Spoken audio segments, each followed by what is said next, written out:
chillest of vibes. The vibest of chills. Chives. Wow. Hello everyone, welcome back to episode 3 of the Goof Place podcast. Where we have chill vibes and only chill vibes. I'm Chris, this is Charlie. Hi, I'm Charlie. Oh, I'm not allowed to introduce myself, am I? Okay, I see. Oh, my bad.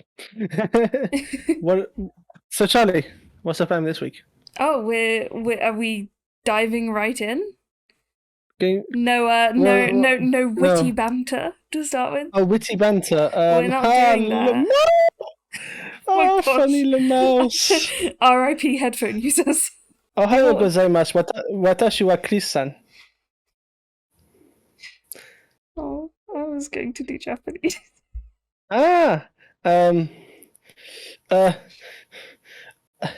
Ni hao. Ni hao. What's your Chris? What's your Chris? Oh, ni hao. Nice. Also, can I just say you missed a word in your Japanese? Was it not Ohayo gozaimasu watashi wa Chris-san? You missed the des at the end. Is that? Yeah.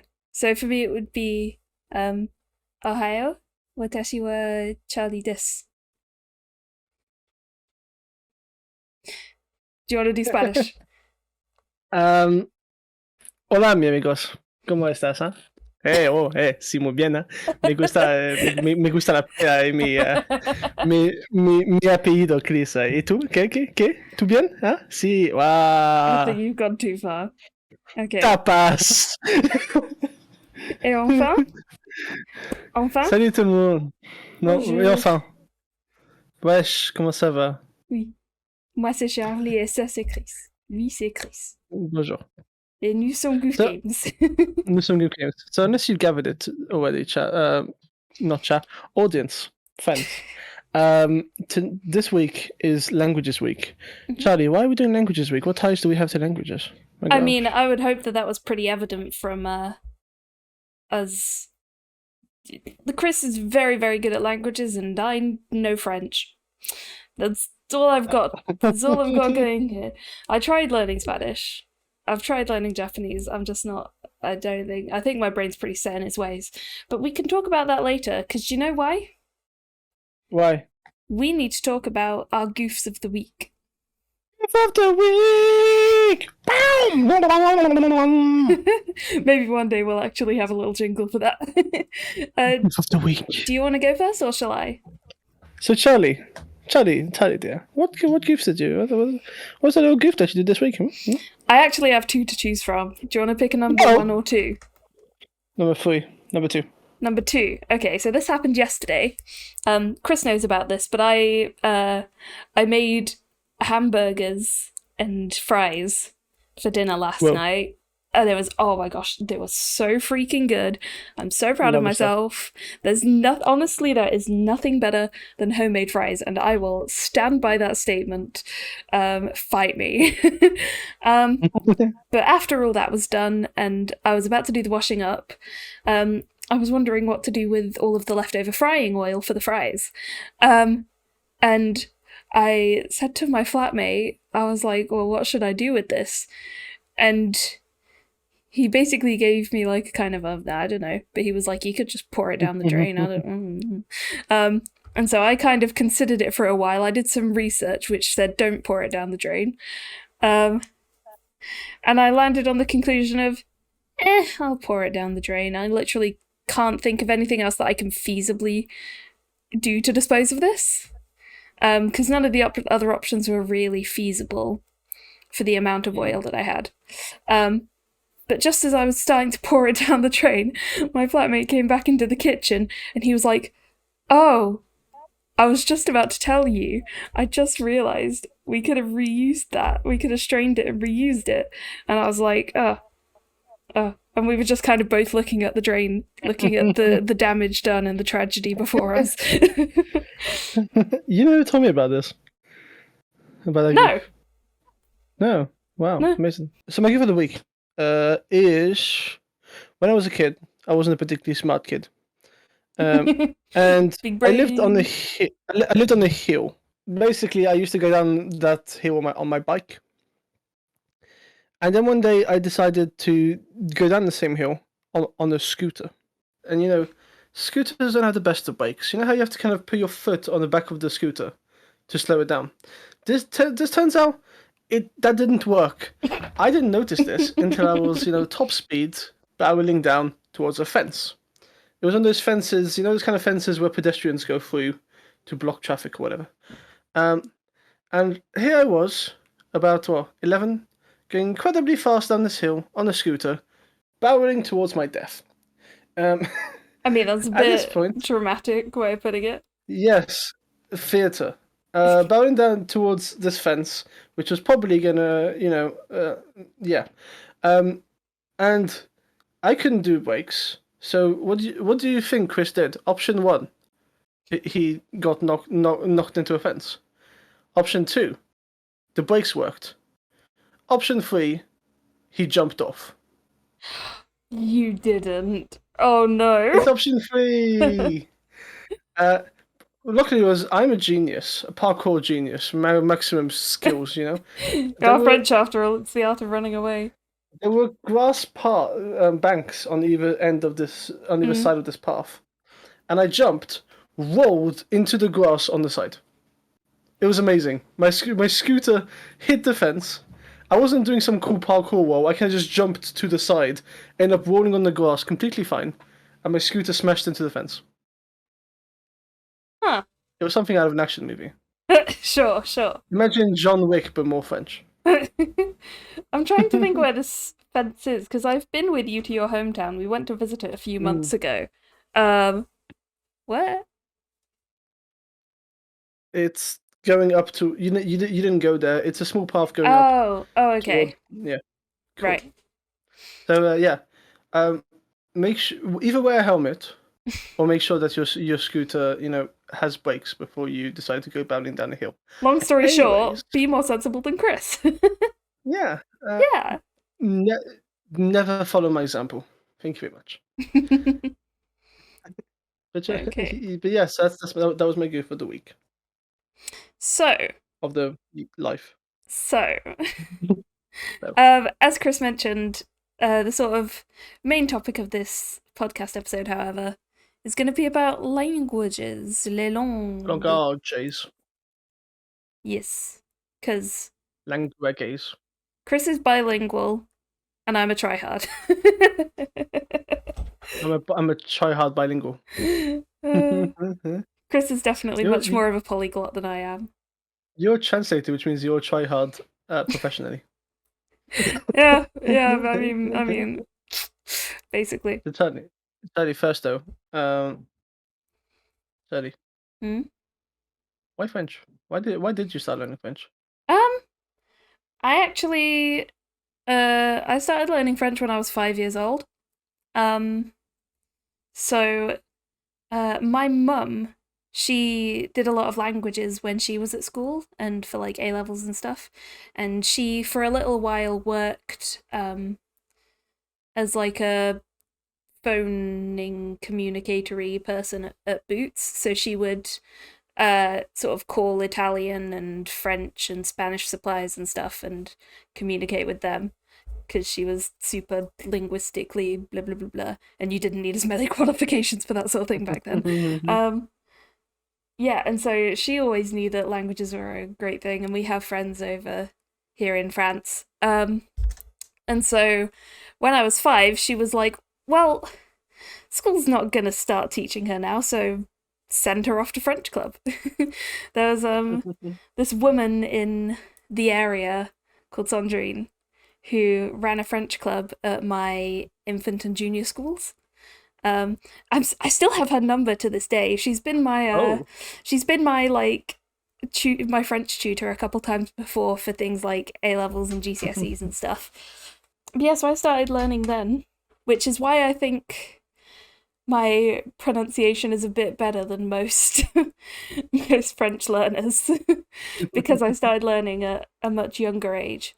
But then, yeah, obviously from there, I did GCSE, and I found it way too easy. Just Mm, because they pitch it at such a low level, and mm. also it was more a test of memory than a test of language knowledge or grammar, and that's how they orientated the teaching as well. So I was just like, this is easy, bruh. And then I did French A level. Um, and then just out of the three A levels I did, I was like, well, this is the one I'm enjoying most. So yeah, I don't have like a huge passion for French in particular. I think I don't think languages are anyone does. awesome generally, but but like it's just the language that has kind of been handed to me, you know. Mm. And I still love France. I still think France is great, but It yeah, is a country. indeed. Yeah, that's my But I experiences. I, cheated. I also got very lucky in that I had lovely French teachers. I know that oftentimes language teachers can be a bit scary. I got very But lucky. they can be a bit French. Whereas I cheated because I just, magically learned the ability to speak French like a wizard of English. Okay, go on. Recount to us all of your languages and all of your language studies All and my language experience. yeah, sort of what languages do you speak? Mm. How well do you speak them? Where did they come from? Where did they go? Where did you come from, Cotton Eye Joe? So apart from programming languages, so I grew up learning the language of the Queen and the language of the dead king, the decapitated king.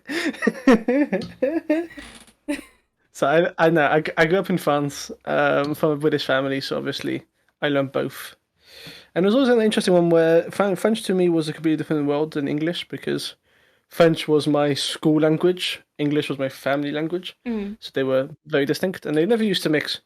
Um, and then secondary school, I learned Spanish. I took I took something called European Spanish, which I never understand. So in France, back when I did secondary school, you could pick a language and then you could pick European option. So you could do like Huh. Spanish or European Spanish, or like German or European German. It doesn't make any sense. But I think it just means like advanced. It meant I had like a couple more hours a week of Spanish. So I learned Okay. Spanish. I then did some Brazilian martial arts called capoeira, where I learned a little bit of Brazilian because a Brazilian capoeira, isn't a language. Brazilian and Portuguese are slightly different. They are slightly different. Brazilian and Portuguese is slightly different than yeah, Portuguese. but yeah, but it's still Okay, well, I Portuguese. learned a It's little bit of just Portuguese,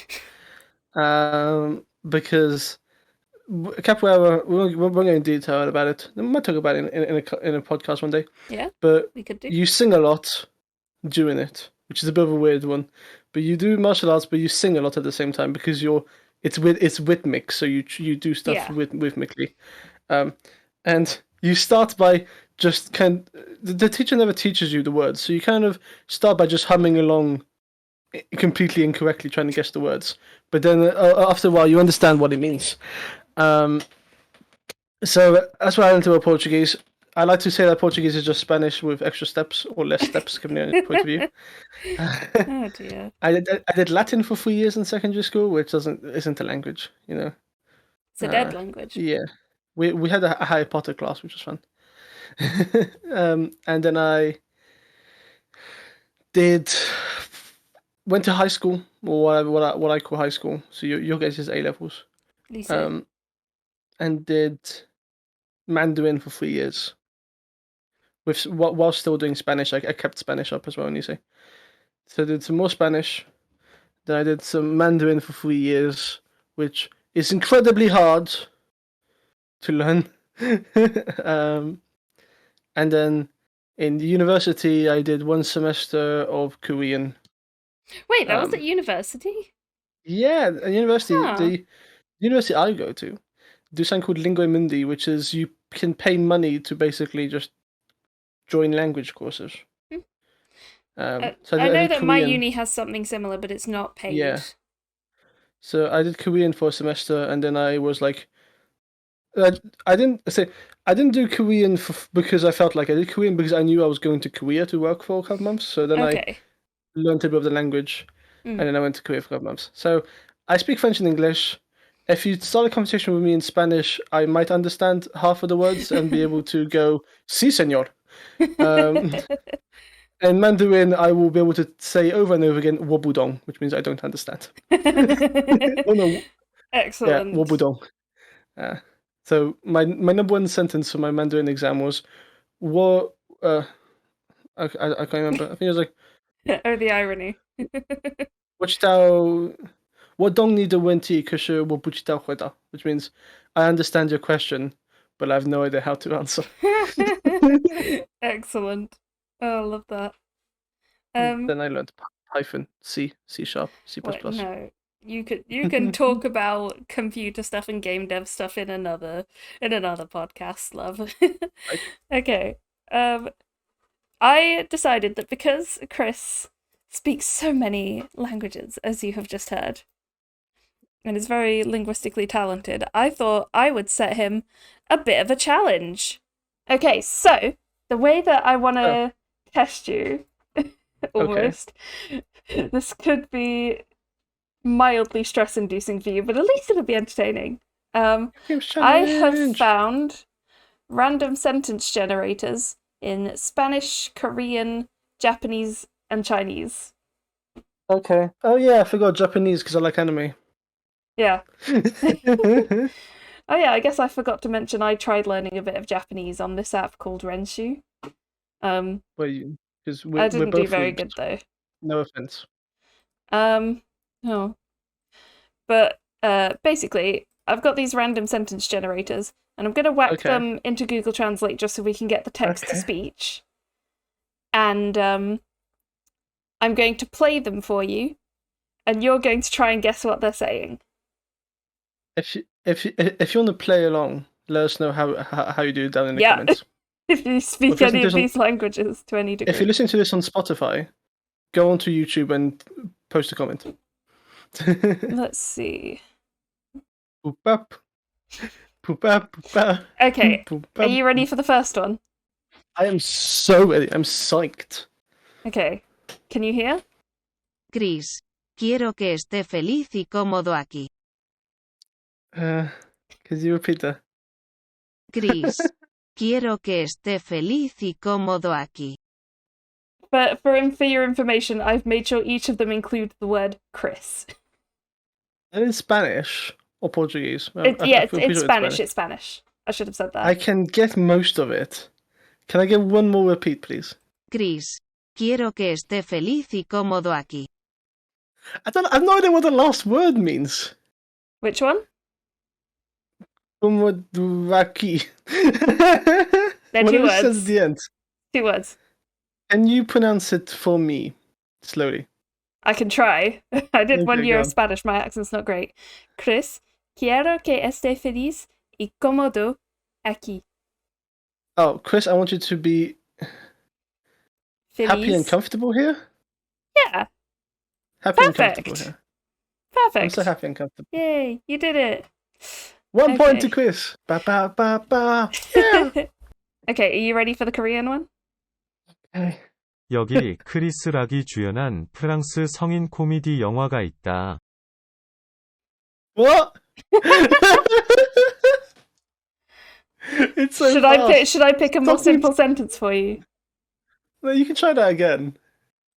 여기 크리스 락이 주연한 프랑스 성인 코미디 영화가 있다.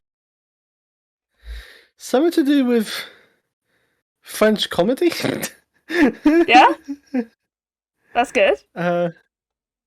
Can you... Okay, Charlie, pronounce it to me. No, I legitimately cannot. I can play it for you. You can read the pinyin, can't you?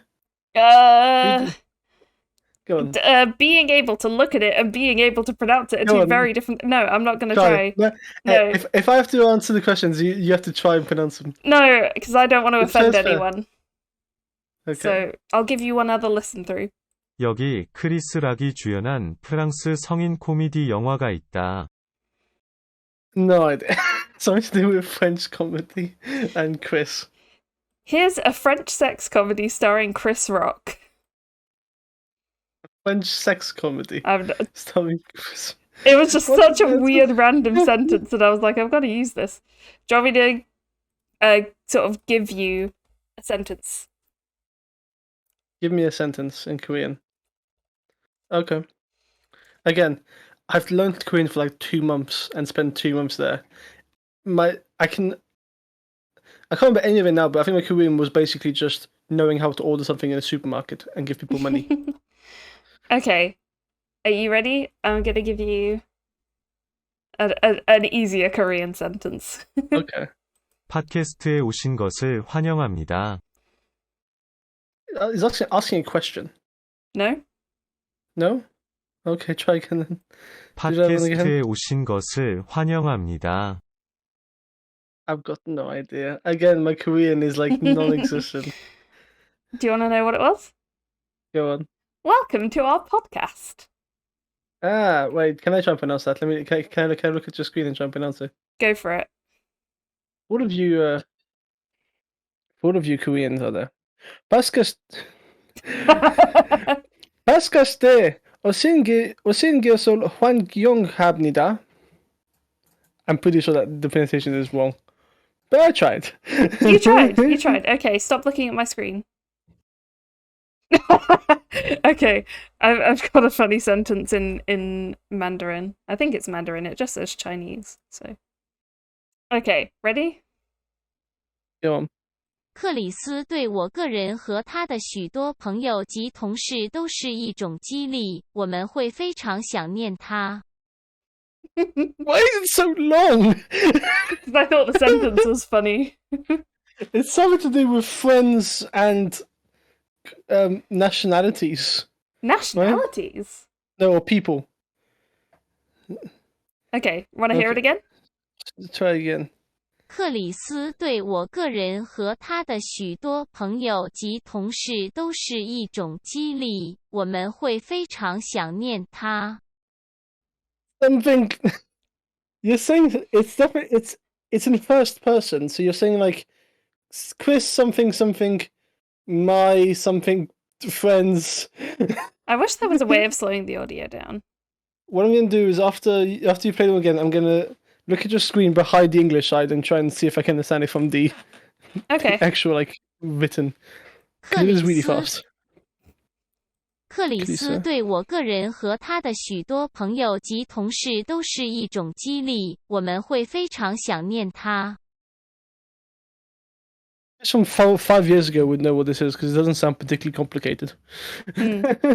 Okay, I do not know. 克里斯对我个人和他的许多朋友及同事都是一种激励，我们会非常想念他。克里斯对我个人和他的许多 You can hear the cogs no. whirring. 克里斯 that's me. Yeah, pretty easy. Dwe, which Dwe means yeah.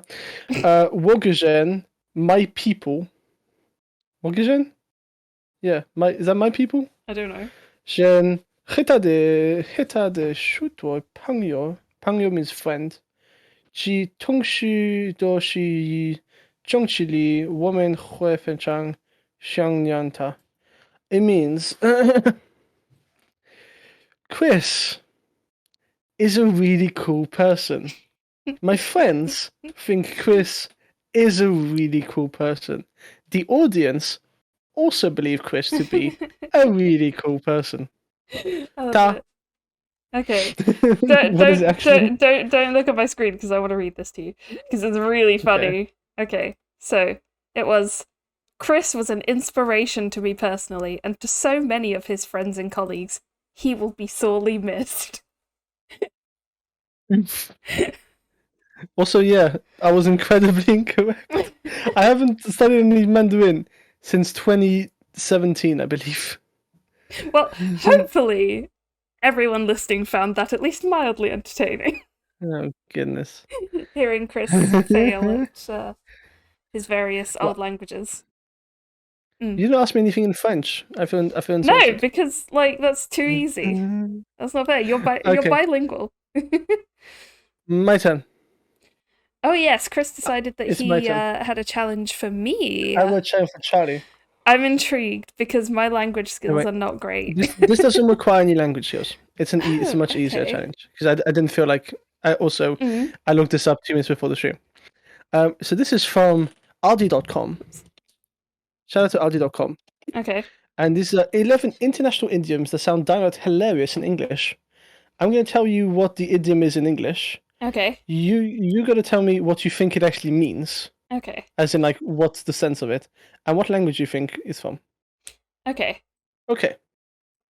So, So, Charlie. me. That Question is me. number 1. Question number 1. To tie a bear to someone. To tie a bear to someone. Yep. So you tied a bear to someone. Wait, did you want me to guess what it means or what language it's from? Both. I mean, you're not going to really get the language because I'm telling you to in English, but you can maybe guess from context. So Really? the idiom is to tie a bear to someone. So I could, for instance, hey, governor. I don't know why it's governor. Hey, governor, I tied a bear to that guy last week. Mad Benz. Oh, is it like... This feels like from the context you're giving me that it's like doing something for a laugh, but it's actually something genuinely harmful. You're close. Am I? Not quite close. Get a load of that. I'll tell you the English idiom that's the most closest to. The most Pulling a closest. fast one. Pulling a fast one. You know what that means? I can't remember what that means. I have heard that. It means so to tie a bear to someone. It means to fool someone. Mm. Generally, it's meaning that, like, for example, it seems like it's you fooled someone, and you would seem that they would notice the bear that's tied to them, but maybe they haven't. So you fooled someone. You've tied the bear to someone. Okay. What language do you think that's from? Who would tie bears to people? I don't know, but for some reason my first instinct is to say Quebec French. It's German. It's German. To tie a bear to someone is a German expression. Okay. There's a challenge for this week, audience. If you manage to say, just tell someone that you've tied a bear to someone. Just do it. Next one. To swallow some camels. So, for example, What? hey, I know it's so hard what you're doing out there. I got you. I see you. Hey, don't swallow some camels.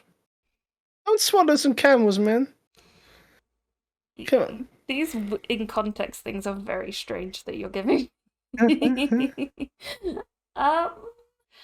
swallow originally my first instinct was going to be like something along the lines of, oh, it's a tough pill to swallow. But then in context of what quote unquote context you just gave me, it doesn't sound quite right. Can you give me the context again? I'll give you better context. Yeah, please. Yeah. Hey, man. I see you're trying to move these boxes. Yeah. Well, come on, man. Don't swallow some camels over it, man. Don't swallow some camels. I get it. It's like don't break your back over it. Close. Like trying to do something that's a bit much for you to do. According to this, it means to give in. So if I say don't swallow some camels, it's as if you're trying to swallow a camel. Like it's impossible. Just give in. Give up. Don't swallow any camels, Charlie. Don't swallow. Like if you're there, you're pushing that sofa. You can't move the sofa. Stop swallowing camels, Charlie. What language would that be from? What countries have camels in them? I like this one. I think this is good. Idiom. Like obviously, I want to say Egyptian, but that's probably very. What countries have camels in them? I will help you and say that this isn't a country that has camels in it. Oh, That's okay. Help you. I don't know then, man. Portuguese? I'm gonna guess Norwegian. randomly. Norwegian. Norwegian. Oh, very much not camels. Again, don't judge us on our references, but according to here, in Norway, if you're doing something that's just a bit too hard for you and you should give up on it, they'll tell you not to swallow camels. Okay, this next one. My cheeks are falling off.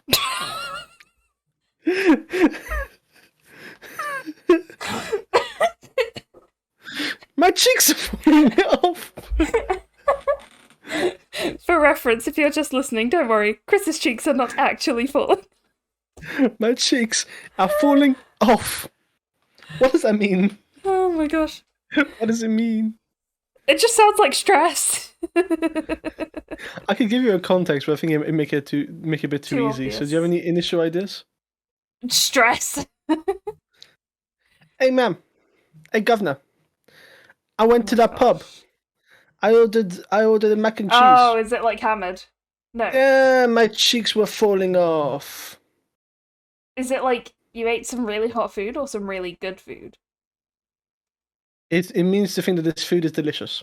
Okay, so good food, not like really Yes. hot food. Because I've just got this weird image in my head now of like eating food so hot that your mouth just can't handle it and like self implodes. So the idea is the food is so good that it fills your cheeks and your cheeks are falling off. Like a little hamster. Like a little hamster. Like a little hamster. Which country would say that their food makes their cheeks fall off? I have no idea because there's absolutely no really. I can't. Huh. Do you want to give me a guess? Any hints? It's an Asian country. It's an Asian country. Okay. As in, like I went to the pub, had some noodles, my cheeks were falling off. I was about to say Japanese. Japanese is the correct answer. Damn.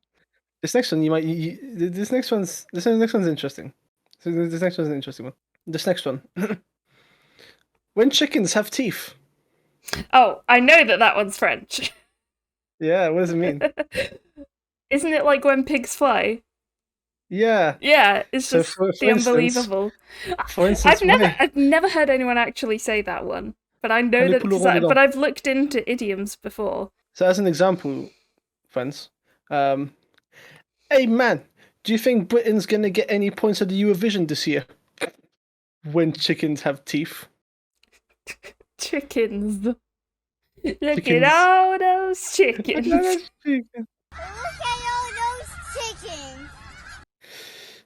This one's interesting. As cool as a cucumber. Wait, isn't that just English? Yeah, it is. It's on this list of international idioms. As cool as a cucumber. Charlie, what does as cool as a cucumber mean? Explain to our international audience. Someone who has chill vibes. Chill The chillest vibe. of vibes. The The vibest vibest of chills. chills. Chives.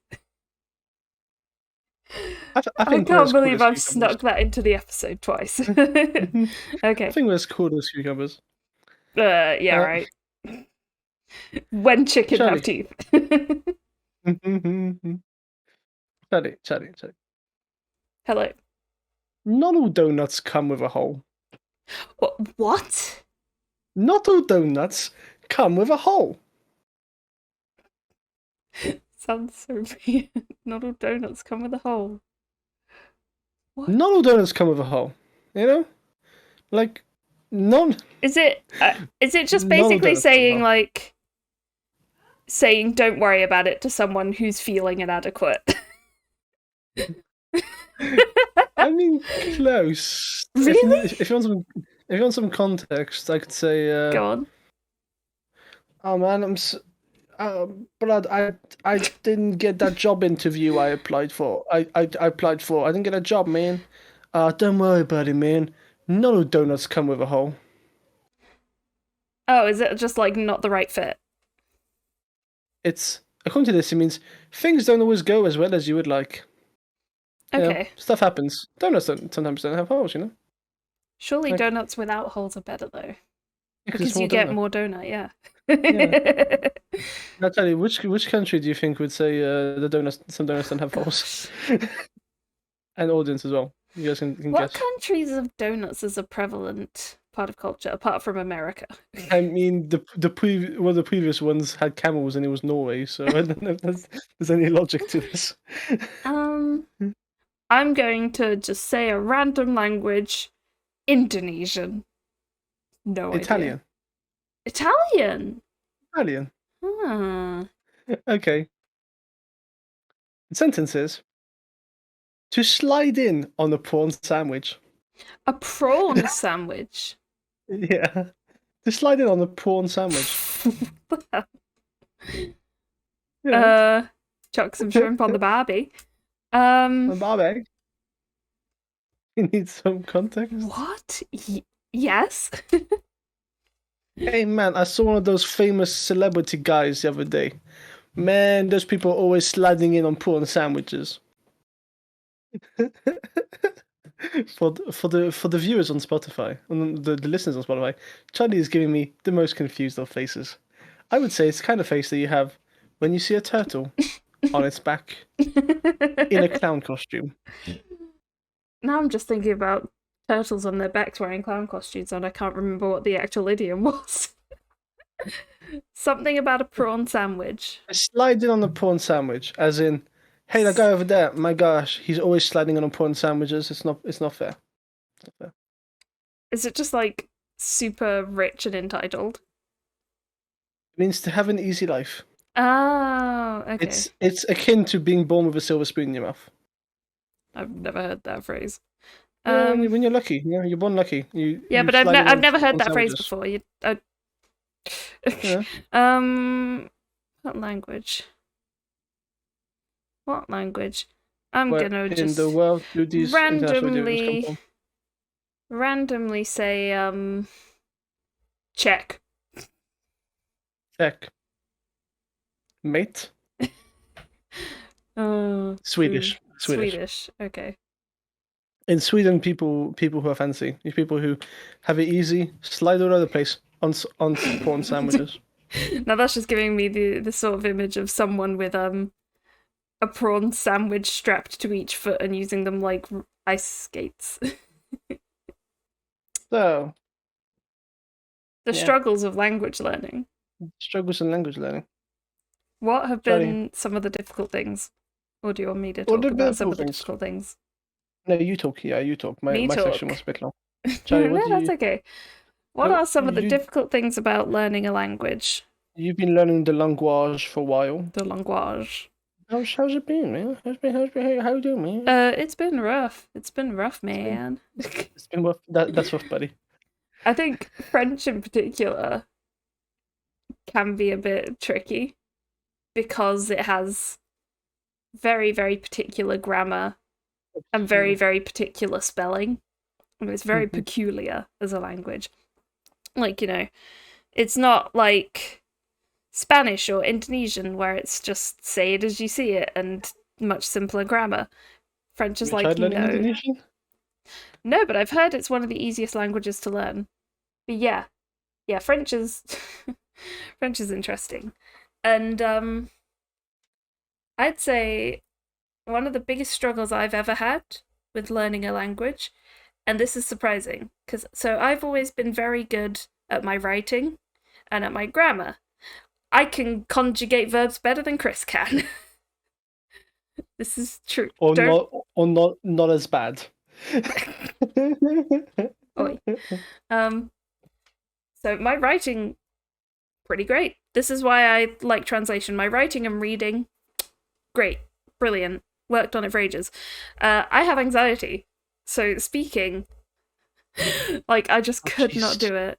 I was so insecure about my French speaking, and you can study for ages, you can have amazing writing, you can like learn loads of vocabulary. It all means diddly squat if you don't practice. And I hadn't done much practice, which kind of drove my anxiety crazy in terms of starting to speak. And it is really one of those skills that you have to kind of just dive into, I find, which I didn't do for the longest time. And it honestly was actually Chris who was like one of the main people that helped me get over that huge fear. And he's just been really helpful with that. He's one of the few people the only person who I'm comfortable having a bilingual conversation with, if you will, switching between languages, Yeah. Tell us more about linguistics, Shay. Really? Go on, tell us about linguistics. What do you want to know? Give me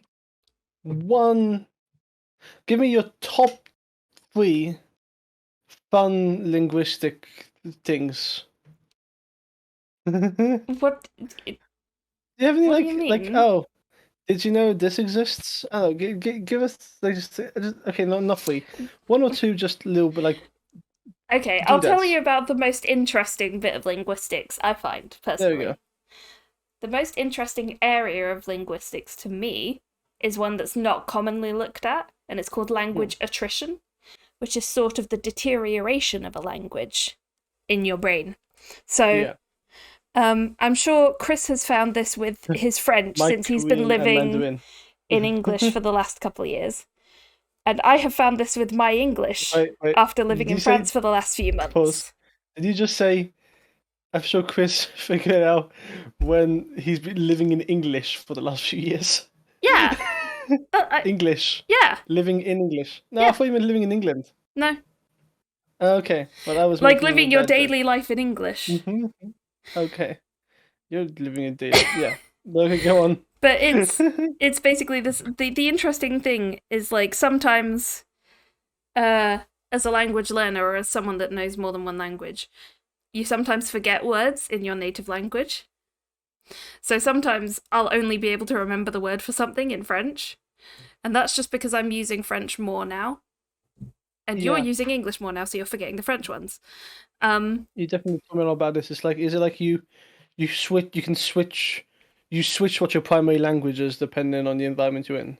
Yeah, more or less. It's more on a case-by-case example. So if you... The example that I've heard of is just like, oh, if you have like a car. For you and me, when we look at a car, automatically both of us have the 2 words in our heads. Car Yeah, and friggin' boom voiture. boom. Friggin' boom boom. Car and voiture, right? And the one that comes to your brain first is whatever your brain deems to be the most, more essential version. So if you're living your daily life in English all the time, you don't often need to use the word voiture. So car wins out, essentially. That's really cool. And obviously that can change from context to context. So, like, for me, all of my work vocabulary at the moment is primarily French because I'm working in a French working environment. Like I say, it works on a case-by-case example. So that's why you sometimes forget words in your native language if you're in another environment.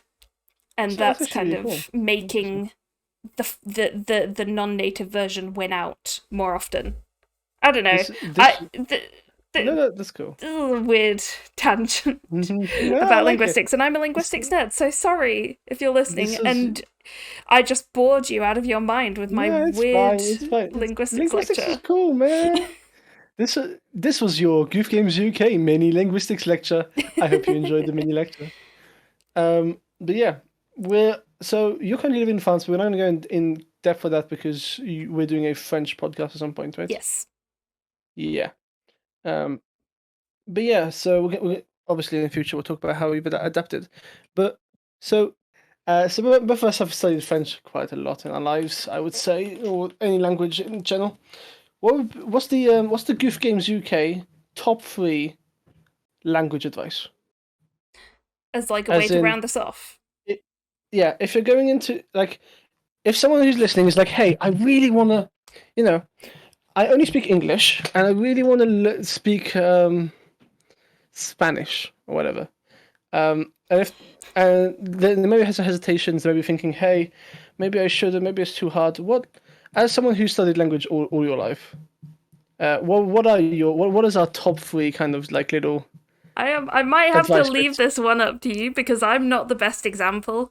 Because, like I say, I learned French from a really young age, and so it's kind of just Yeah. been naturally implemented into my brain. Whereas languages that I've tried to pick up later in life, like Spanish or Japanese, I have failed dramatically at. So I'm going to leave this little bit up to Okay. you. No, but also so you say you struggled a lot with anxiety with struggling to speak the language. And I, from my personal experience, I realized the last 2 years or so, you've definitely gotten much better. Oh, thank you. What has been your coping mechanism? Okay, number 1, Charlie. How have you learned to become more comfortable in speaking French? Um. And how can others? Well, in my case so? in particular, you were a big help. So, like, having someone who knows both sides of it that you can trust, and that you can trust make me. a fool of yourself in front of. And it's okay to take baby steps in doing that, which it was baby steps for me. Like, I could hardly say bonjour to you at one point. I remember. Yeah, on a similar note, outside of, like, someone that knows both languages and is someone you trust, if you're wanting to sort of venture out into, like, speaking more of a language that you're learning at the moment, then find people who speak that but don't speak your language. Because I find one of my biggest sort of stumbling blocks with people who also know English is that, like, they'll either want to practice their English with me, or I will, like, revert to English a little bit, like maybe to check a word to start with, or then to say a sentence that I can't quickly translate in my head or get the right meaning across. But then that turns into whole conversations. And then when you're stuck in speaking English with someone, it's really difficult to get out of that, because you would have that fear of being misunderstood. Now that you are talking your native language, which you have perfect mastery of and can make yourself well communicated in.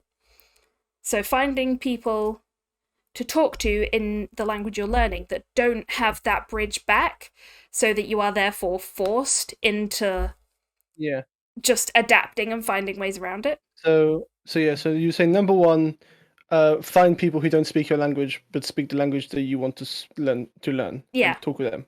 Yeah. I'm sure there's some groups online or whatever you guys can join. Yeah. But I know there's definitely some kind of, like, look it up. There's definitely some stuff online where there's lots of people want to learn English, so you can go and, like, just speak to natives. Not to in different mention countries. there's always, like, apps for meeting people on that you can. Yeah. Like, I tried using this app called Noobly for a while, which was specifically to find people to play video games with, except I used it in French so that I could find people who speak French with common interests. So, cool. You know, that's always number a route. 2. I'm gonna hijack number 2. Go for it. This one's a much easier one in comparison. It's a very simple one. If you want to learn a language, be it French or Spanish or whatever, this isn't when you start the language. Actually, no. This is actually when you start the language. So I find the most helpful thing is to kind of immerse yourself in the language. And obviously, the best way to do that is to move to a different country, but not everyone has the option. But it can be small things like set your phone to the language you want to learn. Yeah. Because you don't need to know what you don't need to know what it actually means on your phone, because you know what buttons to press to get to YouTube or whatever. But just by seeing those words in a different language, you start to pick up things, bits and bobs. Like, I've never learned any Japanese, but we've watched so much anime with subtitles that sometimes I hear a Japanese word, I'm like, yeah, I think that's what that means. So yeah, I'd say number 2, if you wanna really learn the language, immerse yourself in that language. Make it so that you encounter that language on your day a little bit in your day-to-day life. Yeah. So what I did with Korean when I wanted to learn the alphabet, obviously I was in Korea, so it's a different situation. But whenever I was going to work, which I used to work in English, I would sit down and I would read all of the signs and all of the station names in Korean, which was definitely very helpful. Yeah. Make sure you can encounter your desired language. Do you have a number 3, or shall I find a number 3? I think we can both agree that as a final point. So obviously, 1, speak to natives. 2, immerse yourself in the language, get a little bit in your daily life. And 3, I guess, this is same with everything. Speak it. I mean, practice. Yeah. When you're learning anything, practice is obviously the huge, obvious elephant in the room, you know. Like, as often as you can, on as many different points, different topics, different vocabulary as you can feasibly manage, you know. But I think you have to pressure yourself to learn tons all the time. Yeah. Because as with all skills, if you try and, like, study crazy, unless you're gonna do that, you will burn out and you will quickly lose interest. But, like, just get a little bit, you know. Just make sure there's a little bit of the language that you practice. It'd be a few words. It's like listen to some YouTube in French. It's like a tap. You can Like if you're trying to fill your sink, if you will, with your tap, if you have the time, you can stand there with the tap on and watch it fill up. If you don't have the time, you can let it sort of drip through when it can, and you can walk away and go do other things and come back to it later. But if you try and, like, put it full blast, you're gonna just get a whole load of water back in your face.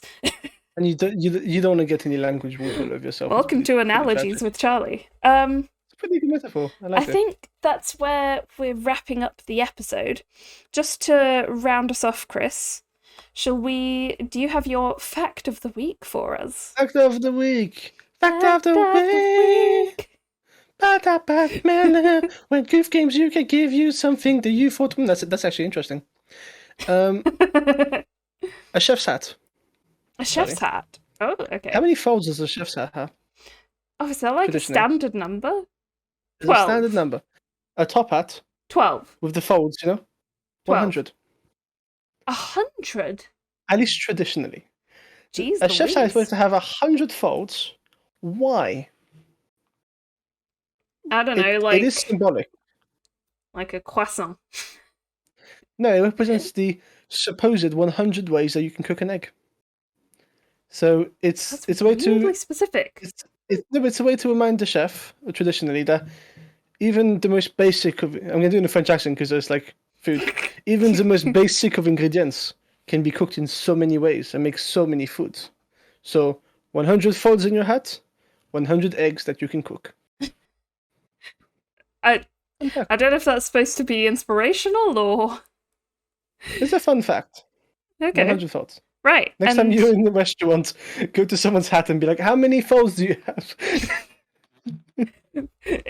I'm just imagining now that the number of folds that a chef actually has in their hat at a given time is how many ways of cooking an egg they've mastered. And then every time they learn a new way, they just add a fold to their hat. That's the most anime thing ever. Okay. And as for my meme of the week... Charlie's meme here you go, folks. Bon appetit. So it's on the screen if you're watching, but for people on Spotify, French-speaking people, the table is feminine. German-speaking people, the table is masculine. English-speaking people, table is table. Math is math. With the beautiful Mr. Incredible having a good old freak out. Lovely. So that's us. We're done. Yeah. If you've been listening to us on YouTube, then I hope you've enjoyed looking at our faces. If you listen to us on Spotify, thank you so much. Let us know. It'd be nice to know if people are watching this, listening to us on Spotify. It's pretty awesome. Yeah, I don't know how they'd let us know, but yeah. Comment on YouTube. Be like, I came from Spotify. Yes, thank you so much for listening. We hope you have a lovely weekend and coming week. We wish you luck in all of your linguistic adventures. Yeah. Do catch us on Twitch, join our Discord, all that jazz. And and we will catch you on the flip. Catch you on the flip-flop. That was very lackluster. Very lackluster. And we will catch you on the flip-flop. Catch you on the